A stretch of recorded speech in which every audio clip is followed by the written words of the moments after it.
Boa tarde a todos que estão compondo essa mesa. Gente, hoje eu venho fazer mais algumas reflexões para saber se eu li, se eu compreendi alguma coisa sobre as leituras bibliográficas que eu estou fazendo. E hoje eu venho falar Revolução Burguesa no Brasil, Florestan Fernandes. Uma leitura pesada? Pesada. Uma leitura difícil? Difícil. Há quem diga que ele não sabia escrever, né? Mas falar um pouco do Florestan. O Florestan é um fenômeno no Brasil, né? Porque ele, apesar dele ter origem humilde e tudo, e ele se tornou grande porque ele estudou. Mas tem quem diga que ele escrevia mal, é um pouco rebuscado sim. Ele fala e refala e refala e tenta explicar a mesma coisa e coloca um monte de palavras difíceis, né, para mostrar essa erudição dele, que ele precisava provar que ele sabia, né? Ele sabia, sim. Ele começa a princípio falando que não é anacronismo falar em burguesia no Brasil, apesar do contexto histórico ser totalmente assim, em tempos distintos, né? Não houve aqui no Brasil o burgo, não aconteceu da mesma forma que aconteceu a Revolução Burguesa na Europa, né? Então ele deixa bem claro isso, mas que a categoria burguesia serve para poder avaliar, compreender e explicar o que a formação da sociedade brasileira aqui, né, no país. Então tá, daí deixado bem claro isso, que não é anacrônico, que pode ser útil para fazer essa leitura da transformação capitalista no Brasil. Aí dele vai falar do Estado autocrático, depois que ele vem falando tudo de como aconteceu, né, as bases psicossociais, políticas e o padrão de civilização que se pretendia absorver com a expansão do capitalismo no Brasil. Pensando que nos países pobres, periféricos, subdesenvolvidos, existiu uma revolução burguesa diferente. E o que ele vai trazer? Que existiu, assim, não dois estratos, reformismo, conservadorismo e populismo. E a demagogia populista, né, que incitava e cooptava pessoas para poder manter esse padrão autocrático de controle que já era de uma hegemonia agrária.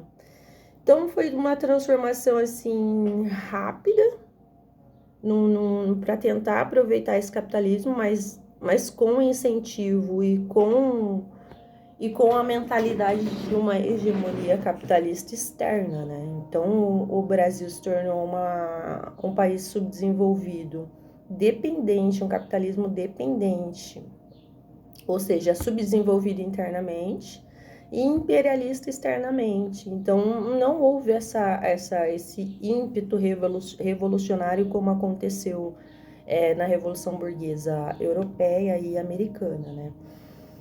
Aconteceu de outras formas. E os principais fatores que tentaram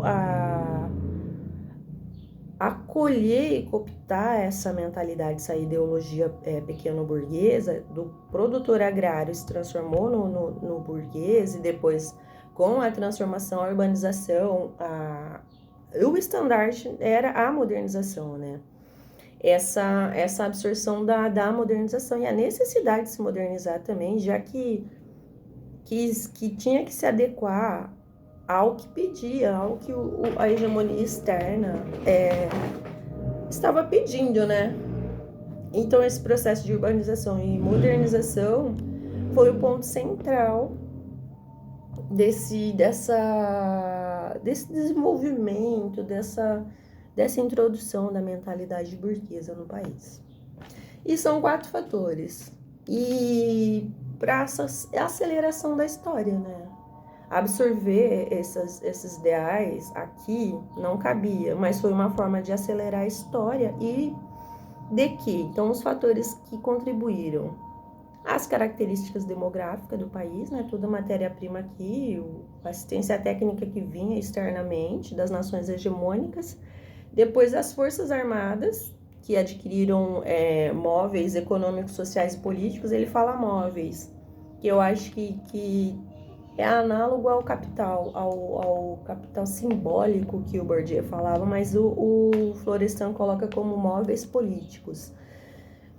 E a ambiguidade dos movimentos reformistas e nacionalistas, né? E a fraqueza dos movimentos socialistas e revolucionários, que, na verdade, não existia um movimento revolucionário, não existia, assim, uma revolução socialista.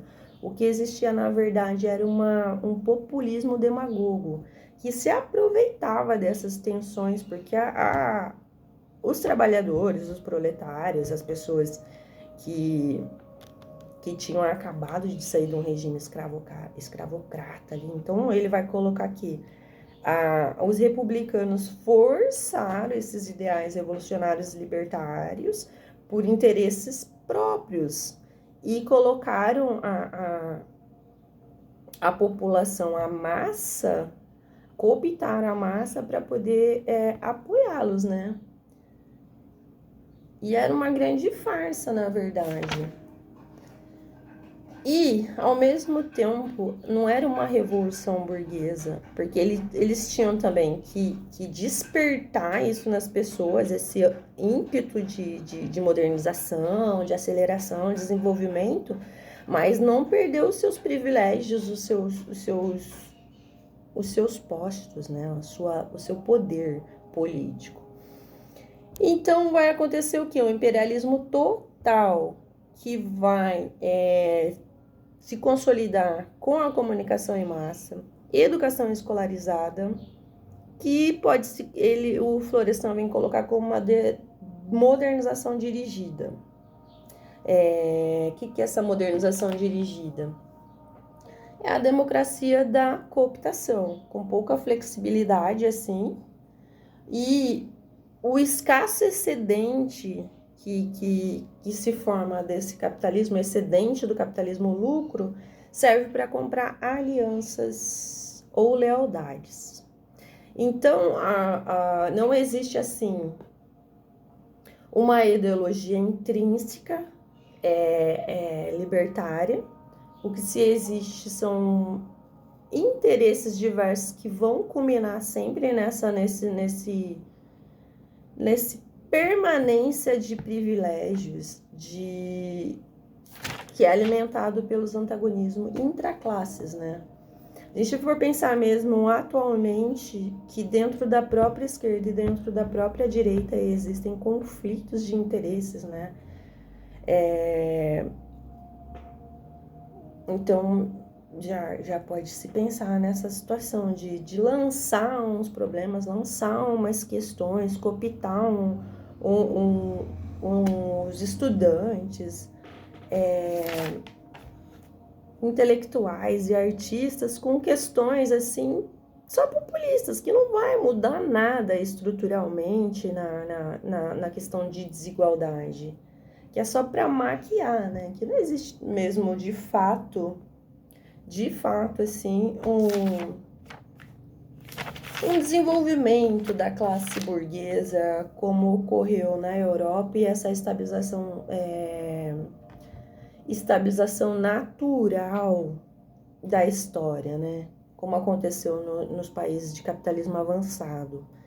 Então, o Brasil, ele se desenvolveu, ele se modernizou, mas não igualou as classes. Continuou essa desigualdade exorbitante, e uma não autonomia capital em relação às técnicas, em relação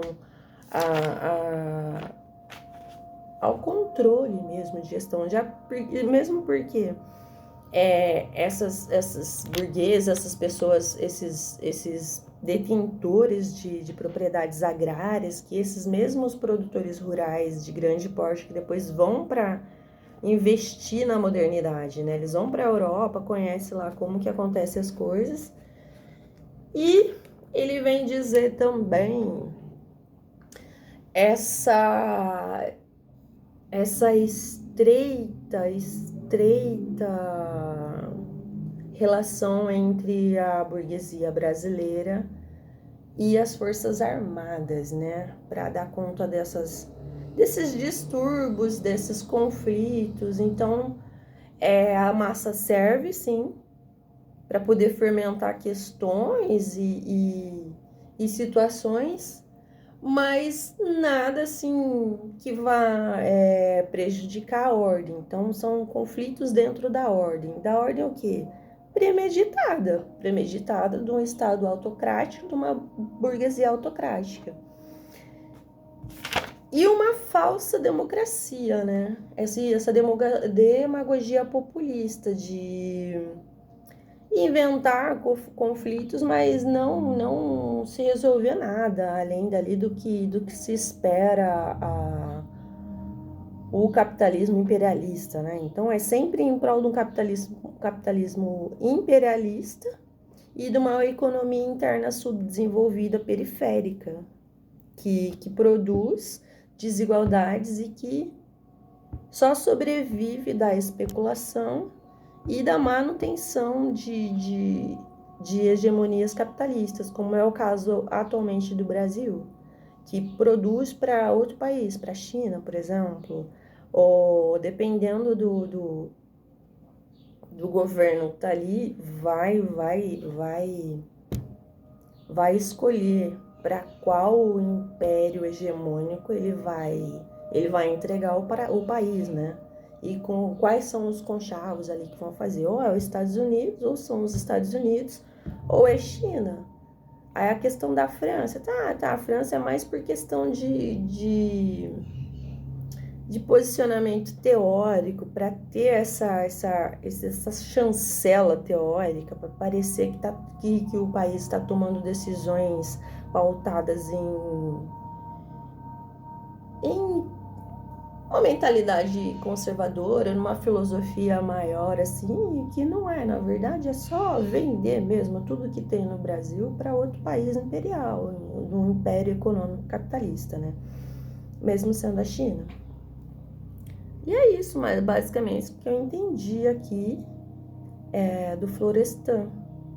Desse capítulo, eu li 3 capítulos, na verdade, porque é uma leitura insuportável. Porque é repetitivo, uns termos nada a ver. Ele coloca erosão intestina. Uma porra de erosão intestina, o que tem a ver, velho? Parecia que ele já tava falando da facada do bucho do Bolsonaro lá, prevendo. Mas é isso.